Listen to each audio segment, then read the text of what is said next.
As night falls in Rome and Vatican City, tonight, one truly historic global event. The faithful gathering back here in America, more than 6,000 miles away. American families coming together. They don't know why. Only that it will be a television first. David Muir, inside the Vatican walls with Pope Francis.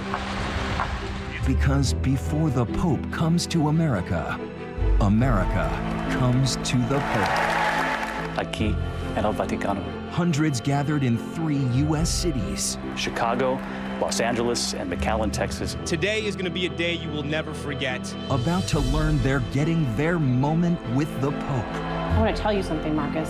We're going to talk to Pope Francis tomorrow. Are you serious? Oh my gosh. Americans overcome. This is their moment with Pope Francis. A never-before-seen event, a town hall, a virtual papal audience with the People's Pope. Papa Francisco. The tears from a struggling mother. I've made some mistakes. To the young people. Your Holiness, it is so nice to meet you. Their trembling voices and brave hearts. To the surprise request from the Pope in English. Sing a song for me? To the American nun who had no idea what the Pope was about to do. Tonight, a once-in-a-lifetime event. Do you have a message for America before your visit? Reporting from the Vatican with the ABC News exclusive, Pope Francis and the People. Here's David Muir. Good evening. Tonight from the Vatican, where Pope Francis is preparing for his visit to the United States. And right here this evening, we take you inside the Vatican for a special and rare event, an historic first for American television. Pope Francis is about to connect with families, with young people across the United States, a virtual papal audience. He'll take questions and hear stories of hardship and survival. We have never seen something quite like this from a pope, but this pope, after all, is already breaking the mold.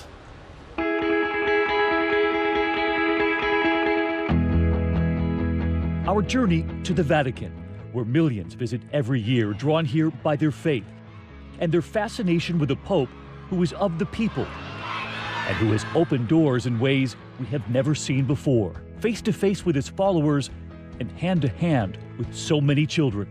And we have been invited here for an historic first, walking into St. Peter's Square, where so many have come to hear Pope Francis, but we are drawn here for something else. To connect the Pope to everyday Americans back home who have no idea they're about to ask the Pope their questions.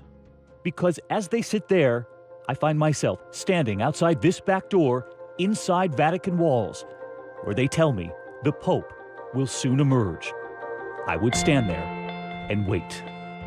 We are just a few steps from the Pope's modest residence. In one of his first signals that he would be different, Pope Francis chose to forego the grand papal apartment, instead choosing to live with other priests in a simple building. The surprises from this Pope began the moment he stepped onto that balcony, wearing white, a simple cassock, his orthopedic shoes. That night, a limo waiting, he instead chooses the van with the very cardinals who had just named him Pope, returning to his hotel to pay the bill himself, now riding in a Ford Focus, telling priests and nuns to drive humble cars. We saw it here in Rome, the nuns waving to us. Pope Francis has never used a computer, owned a cell phone, but he is on Twitter, tweets approved by him, 22 million followers, the first pope to take a selfie. Times Person of the Year, Esquire, Rolling Stone, the cover reading, Times, they are a-changing. Everywhere he travels, surrounded by millions. Lifting children, the boy who kissed the Pope's crucifix, the heart he drew from the window, not once, but twice. And Pope Francis is about to come to the U.S. We asked Americans across this country if they ever met the Pope, what would they ask? If I met Pope Francis, I would ask him, how does he give hope to the hopeless? I would ask the Pope, how can I help those in need when I am in need? I would buy him a beer and ask him, what's the secret to life?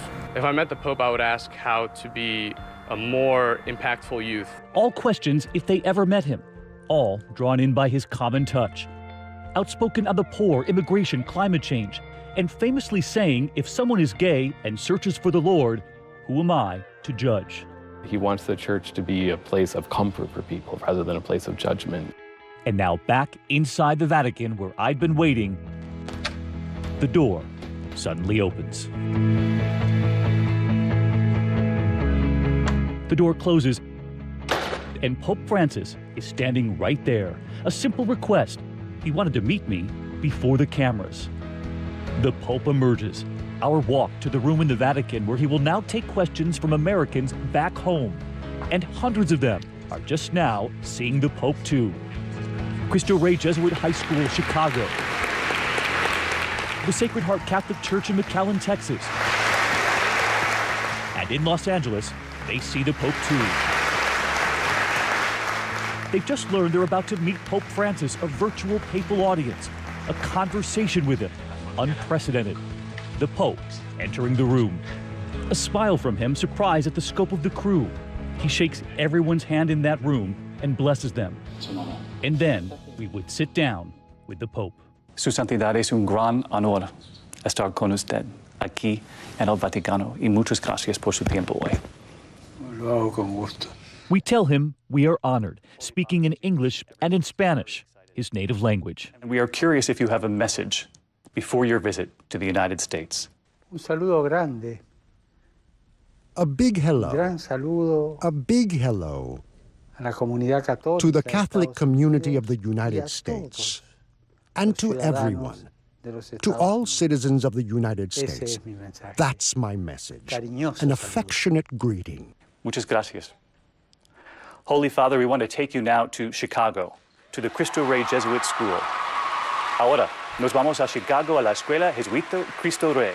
My colleague Tom Llamas is there with students. Tom, this is their moment with Pope Francis. David, thank you. Holy Father, as you know, we are here in Cristo Rey High School. All the students here are so special. They live amid gang violence. They come from low-income neighborhoods, yet somehow they not only are overcoming the odds, they are beating the odds. Many of the men and women you see here will be the first in their families to attend college, but there are two young women we'd like you to meet. The first is Valerie Herrera. Valerie, if you can come up and talk to us. Hello, Holy Father. It is such a privilege to be talking to you. My story.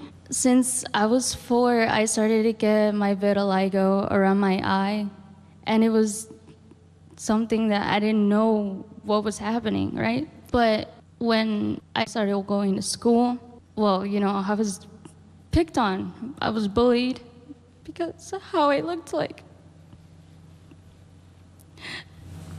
Thank you.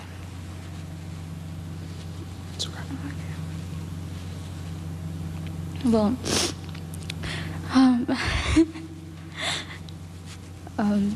music has always been something I was able to use to escape all the bullying and everything. And I joined the choir in middle school, and it was just something that was helping me to show people who I really was.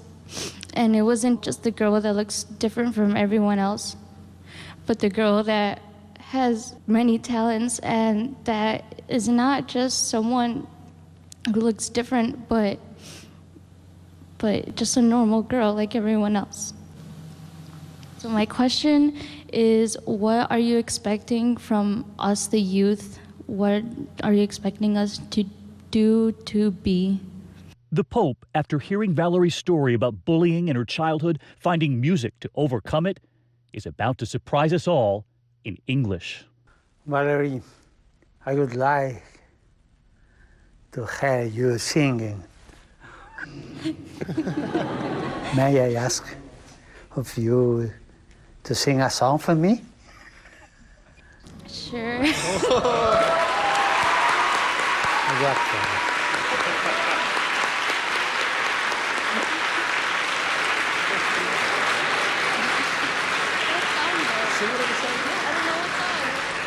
Go on, go on. Okay. Take a deep breath. You got this. my gosh, okay. You got this. And it wasn't only the Pope encouraging her. We spot Valerie's mother right there in the church, signaling with her hands. You can do it. Okay, Be courageous. Come on. Well, this song is in Spanish, so. Junto a ti, María, como niño quiero estar. Tómame en tus brazos, guíame en mi caminar. Quiero que me eduques, que me enseñes a rezar. Hazme transparente, lléname de paz.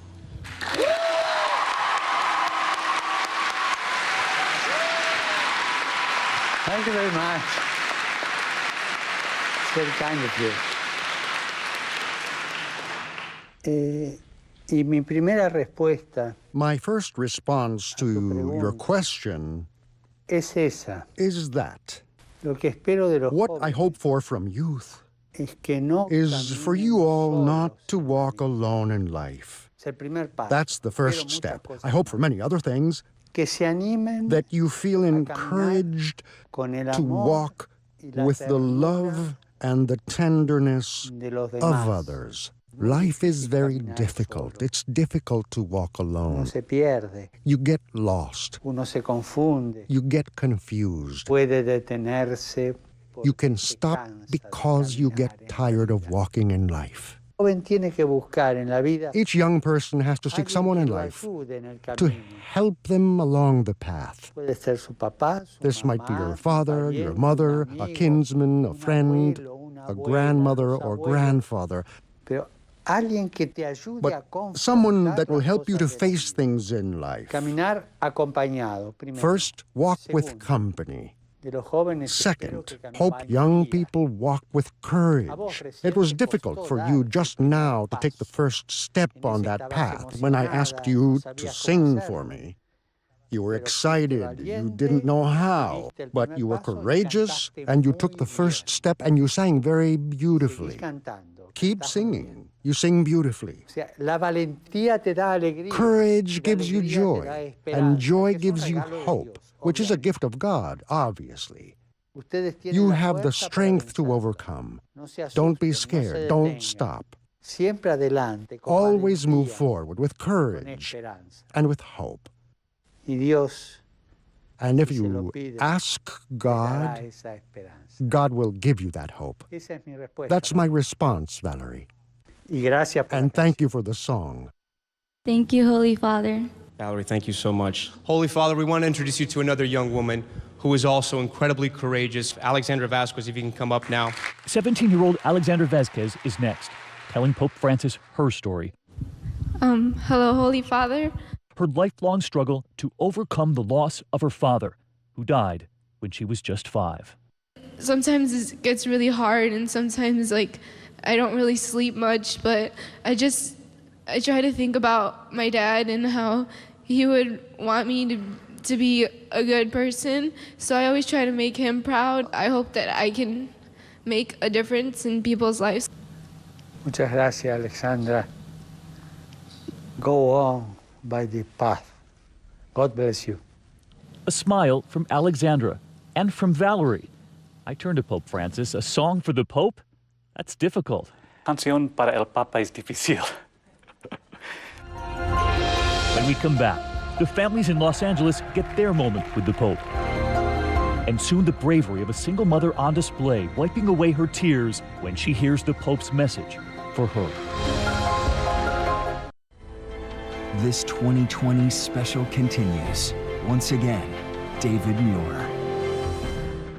Behind those Hollywood hills and beyond the glitz and glamour of Los Angeles, if you look a little closer, you will find another city. There are more homeless families on the streets in Los Angeles than any other place in America. This sign summing it up, population too many, which is why the Pope is checking in with Los Angeles tonight, reaching out to places he wanted to visit but will be unable to. How are you? Hey, babe. Rosemary, a 31-year-old single mother of two, Rosemary, I love you. who had no other choice but to move her family into a shelter. There was times where she didn't want to get out of bed.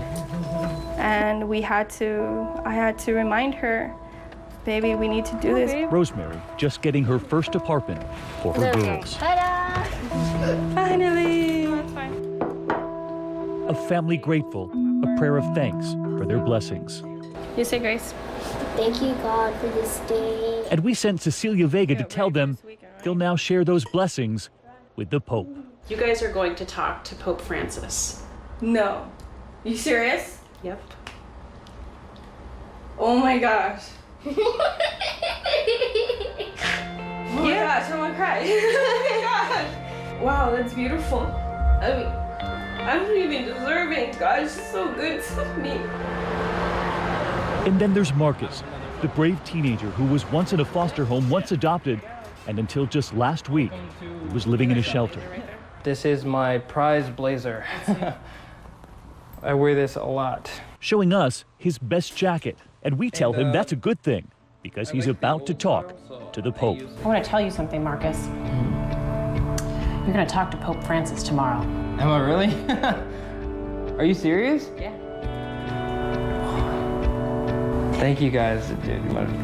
Thank you. He's one of my heroes. We're with him that morning as he puts on that jacket and tie, while back in Rome, beside Pope Francis, we're about to hear from Marcus, that mother and her girls in Los Angeles. As you can see, they are excited for their moment with Pope Francis. And in fact, in that room, many of them have just learned that they will, in fact, get a chance to talk with the Pope today. Cecilia? Holy Father, the majority of the people here in the room with me today come from 9 different shelters in this city. These are shelters that house the homeless and the destitute in Los Angeles. This is my friend Marcus here. He's one of them. He is 19 years old. Marcus told me that he has spent more nights living on the streets of this city than he can ever count until he moved into a shelter. And Holy Father, Marcus has a question for you today. Hi, Holy Father. It's a great honor to meet you and to be able to speak with you and to represent all of the people, the young people here who are without a home here in the United States. So my question for you, because I know why you're so important to me, but why is this trip to America so important to you? For me, it's very important to meet with you all, with the citizens of the United States, who have your history, your culture, your virtues, your joys, your sadnesses, your problems, like everyone else. I'm at the service of all churches and all men and women of goodwill. There's something very important for me, which is closeness. For me, it's difficult not to be close to people. When I approach people, as I'm going to do with you, it's easier for me to understand them and help them along life's path. That's why this trip is so important, for me to draw close to your path and your history. Thank you. Holy Father, I have someone else, some very special people I would like you to meet. This is Rosemary and her daughters, Celeste and Alyssa. They were living in a shelter for a very long time, and they only recently moved into their very first apartment ever. Alyssa is 11 years old. She's a brilliant little girl, and she would like to tell you a little bit about herself. Your Holiness, it is so nice to meet you. When I was living in the shelter, I used to see people with their families and fathers. And they used to walk to a big house and open the door. And they were all so happy, and I was walking to the shelter and I felt ashamed. But I had my family, my sister and my mom, really support me at times when I'm really sad. And I have an apartment and a dog named Chico. And I really love all of them. And this is Rosemary. Rosemary, what would you like to tell the Holy Father today? Hi, Holy Father. My name is Rosemary. I want to show you this, love. And it's hard for me to be a single mom. I struggle, and it's hard for me to hear my daughter tell me these things. I've made some mistakes as a person, as a mother. I felt guilty at times and ashamed. We have each other, and that's what's important, that we can still do it. And when I look at my daughter, Liz and Celeste, and I see how beautiful they've grown, they just inspire me to not give up. Every day I try, and I hope, and I pray, and I just want to thank you, and I want to say I love you, and God bless you. Gracias, Rosemary. Thank you, Rosemary, for your testimony. I want to tell you one thing. I know it's not easy to be a single mother. I know that people can sometimes look askance at you. But I'll tell you one thing. You're a brave woman because you were capable of bringing these two daughters into the world. You could have killed them inside your womb, and you respected life. You respected the life you were carrying inside you. And God will reward you for that. He does reward you for that. Don't be ashamed. Hold your head high. I didn't kill my daughters. I brought them into the world. I congratulate you. I congratulate you, and God bless you.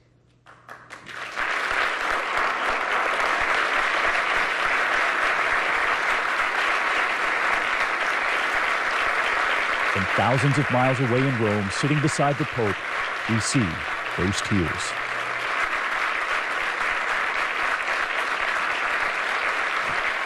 Muchas gracias, Cecilia, y muchas gracias, Rosemary y Alyssa. When we come back tonight from Rome, our conversation with Pope Francis continues. We take you to a Catholic church in the south where they are anxiously awaiting the Pope, but no one was expecting this surprise, not even the nun sitting quietly in that pew. When we come back. Once again, David Muir with Pope Francis and the people. The cross on the steeple of the Sacred Heart Church in McAllen, Texas, a beacon of hope for thousands of immigrant families who stream across the U.S. Mexico border just 5 miles away from here. Most are detained briefly at this processing center, put into holding cells. And while this is a flashpoint here in America, for Sister Norma Pimentel, her focus is on the humanity. They are dirty, muddy, in most cases sometimes even wet from having crossed the river. They haven't eaten or slept for a while. You see that they're scared, they're frightened. She has set up a welcome center here at the church. They're people, and so their tears just start to fall of joy. There are people here in the United States that says, I want to help. The Pope is about to surprise her. And then there's Ricardo. My name is Ricardo Ortiz. I am 19 years old, and I'm one of the millions of dreamers in the United States. More than 1 million dreamers brought here by their parents. Many of those children say America is the only place they know. Ricardo came from Mexico at 4 years old. I feel like I'm American. I did all my school here. My education was here. My lifestyle is of an American. He even earned a soccer scholarship for college, but it was taken away when the school learned he is undocumented. And amid the debate in this country over what to do with the millions of undocumented immigrants and their children, the Pope has been outspoken, once saying that migrants and refugees are not pawns on the chessboard of humanity, But what will the Pope say right here tonight? As we return to the Vatican, about to connect Pope Francis to hundreds waiting for him in Texas. Now let's go to Sacred Heart Church on the U.S. Mexico border, McAllen, Texas. The crowd erupting into cheers when they see the Pope. Chanting, "We see him, we feel him, the Pope is here." And we send it to Mariana Atencio from our sister network, Fusion. Thank you, David. This church, just 5 miles from the border with Mexico, has been a temporary refuge for tens of thousands of undocumented immigrants. Immigrants like Ricardo, who I want to introduce to you today. Ricardo, come on up here. Ricardo has been living in Texas since he was 4 years old, and today he wants to tell you his story. Good morning, Father. It's been my childhood dream to meet you one day. Coming out of middle school, I didn't really understand what it was to be an immigrant child.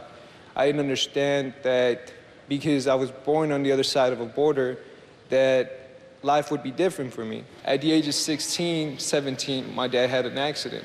I had to become the breadwinner of the family. I had to be the person that supported our family.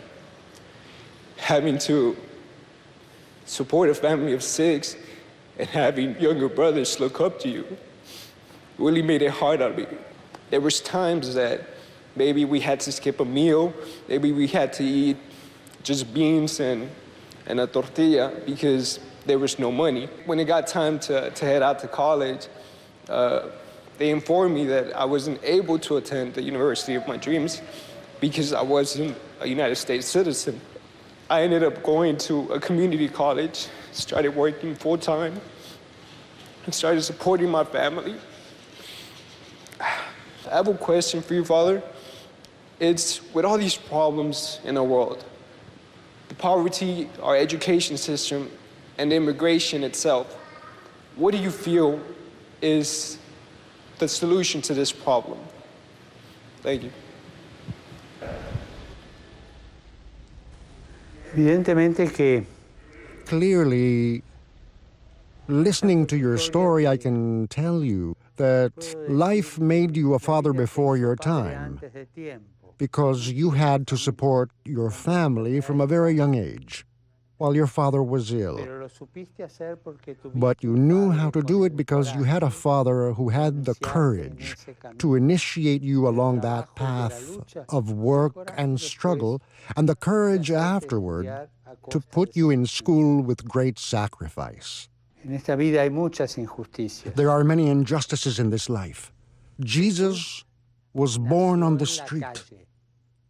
He was born as a homeless person, and God sometimes, many times, speaks to us through his silence. The question you ask me, the number of people who experience hunger, who don't have the means to grow, who don't have the means to tend to their health, who die as children, who can't afford an education, the number of people who have no home, the number of people, we see it now, today, who emigrate from their country looking for a better future, and so many of them die along the way. I see Jesus on the cross.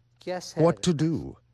The world has to have greater consciousness of the fact that exploitation of one another is not the path. We are all created for friendship in society. All of us bear responsibility for everyone else. No one can say, this is as far as my responsibility goes.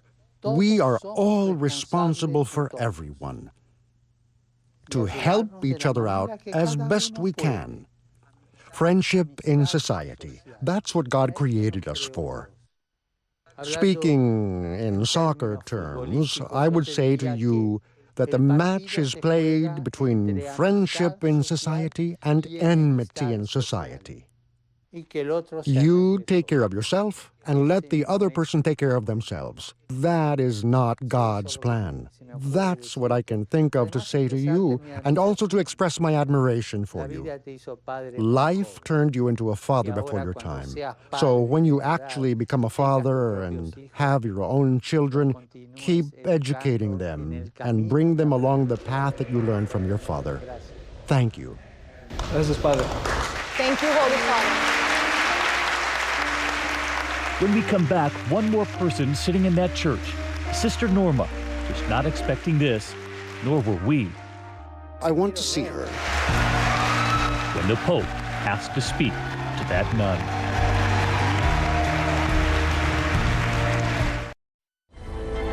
A special 2020 continues with Pope Francis and the people. Here again, David Muir. It was just this week the Pope saying during Mass in Rome, we must pray for the thousands of refugees and migrants who have died on their journeys. The parents and their children trying to seek a better and safer life. You'll remember you met Sister Norma on the U.S. Mexico border at that Catholic church, providing food and shelter. And she's sitting right there in the church, listening to the Pope. And he's about to hear from an 11-year-old who was helped by that nun. Wendy is 11 years old, and she just made a 26-day journey with her mother, Enes, from El Salvador. She wants to tell you a little bit about what she had to go through. We came from El Salvador with my mom because it was too dangerous with the gangs.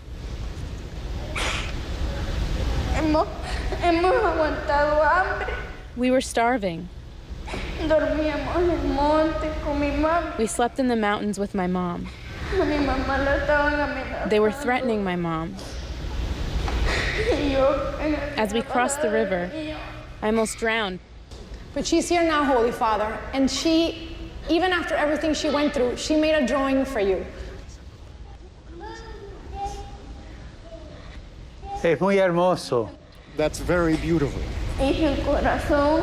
I made a heart, and I also made you, my mom and me. ¿Qué dice aquí? Y puse, te quiero, papá.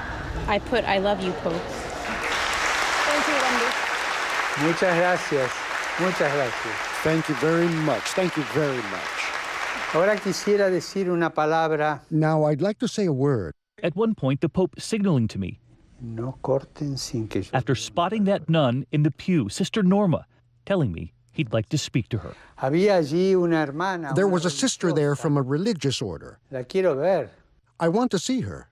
Hermana Norma. Estaba escondida entre la gente. She was hidden there among all the people. Hermana. Sister.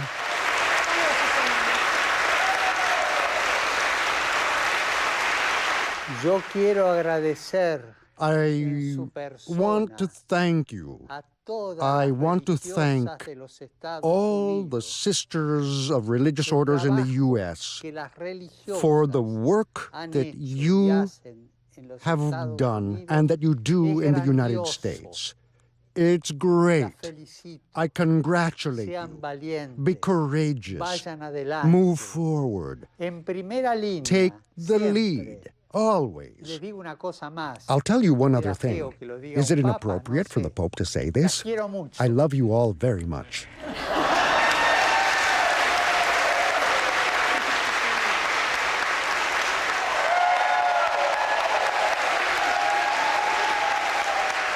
The bravery inside that church on the Mexican border, and they waited so long to see if they would get the opportunity to communicate with the Pope, and now they have. When we come back, we take you on a tour where the Pope will visit when he comes to America and what he's about to ask Americans to do for him. And just this week, this image of the Pope buying new glasses in Rome before his trip to America, telling the store owner he didn't want to spend much. 2020 continues with David Muir. As we journey to the Vatican, the Pope's own journey is about to begin too. In just 2 weeks, he sets off for his first trip to the United States ever, a stop in Cuba just before. The Pope's face is popping up everywhere in America, out of the toaster, from baseballs to bobbleheads. Even this towering mural in New York City proclaiming, "Welcome, Pope Francis." Americans from all over the country awaiting the Pope's arrival. The president will greet Pope Francis at the White House, and he'll be the first Pope to address a joint meeting of Congress. Anyone who thinks the Pope is going to come and kind of endorse a particular agenda is going to be proven wrong. He's going to challenge the left and the right, Democrats and Republicans. Even here in Rome, the American students we found with a prediction before the Pope's visit. Do you think that this Pope is preparing a message for America? Oh yeah, I think so. He's gonna let him have it. Like, really? I don't think he's gonna hold back. Income inequality, immigration. Racial inequality especially, that's a huge issue right now. The Pope will also journey to New York City. He'll visit Ground Zero, offering a moment of prayer for the thousands of Americans who were lost on 9/11. He'll hold Mass at St. Patrick's Cathedral. He'll address world leaders at the United Nations. And remember, Pope Francis is the most retweeted leader in the world. His final stop, Philadelphia, expected to bring 1.5 million people to the streets.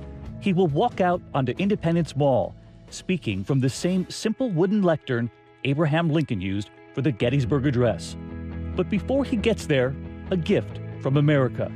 A cross sent from all of the students at that Chicago school where Valerie found her voice. De la escuela in Chicago. I tell him this cross hangs in every classroom at that school. When we come back, the one thing Pope Francis is asking Americans for tonight. And you'll hear from the people he's touched, the deep impact he's had already. I'm still in heaven, you know, just experiencing his presence. I was like, oh, wow. And for more of Pope Francis and the people, our entire time at the Vatican, go to abcnews.com. We'll be right back. This 2020 special continues. Once again, David Muir. As we prepare to say goodbye to Pope Francis, the crowds in those 3 American cities erupting once again into applause.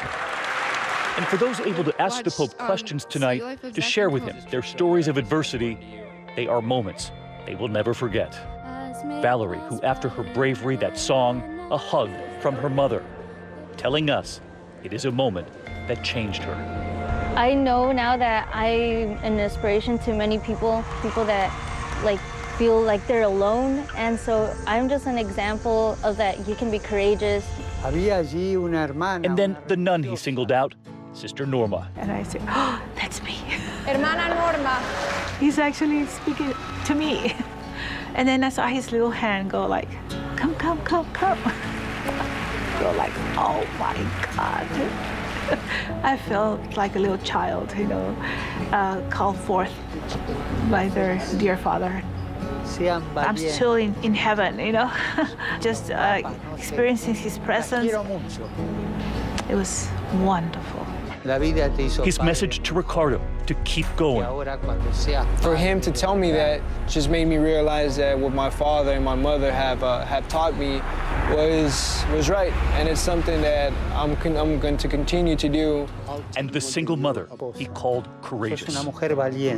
When he said, Rosemary, you should be proud of yourself, and I was just like, oh my gosh, like he's actually telling me. Hold your head high. He's telling me that I'm doing good. I was like, all right, yay, it's me. And we ask one more question. Do you have a message for America before your visit, a parting message? I'm filled with hope to meet you all. I pray for you all, for all of the people of the United States. And I ask you, please, to pray for me. Thank you. Santo Padre, le agradezco por su tiempo. Y muchas gracias. Muchas gracias, Santo Padre, su santidad. Thank you. And after we thank the Pope, he stands up, and in that room, connecting with each of us one more time, handing us a rosary, a blessing, all of it part of a message he hopes we'll bring back to America. And as the hundreds who have gathered back home continue to cheer on Pope Francis, we are reminded of the smile shared here tonight. One final round of cheers for Pope Francis. And we will never forget being in that room as everyday Americans from across the country had their moment with the Pope. And as we say goodnight here from the Vatican, a number that we came across, in his first full year as Pope, 5.9 million visitors came here to the Vatican. That's triple the number before him. And he's about to bring that energy to America. I'm David Muir. From all of us here at ABC News, thank you for watching tonight as we say goodnight from the Vatican.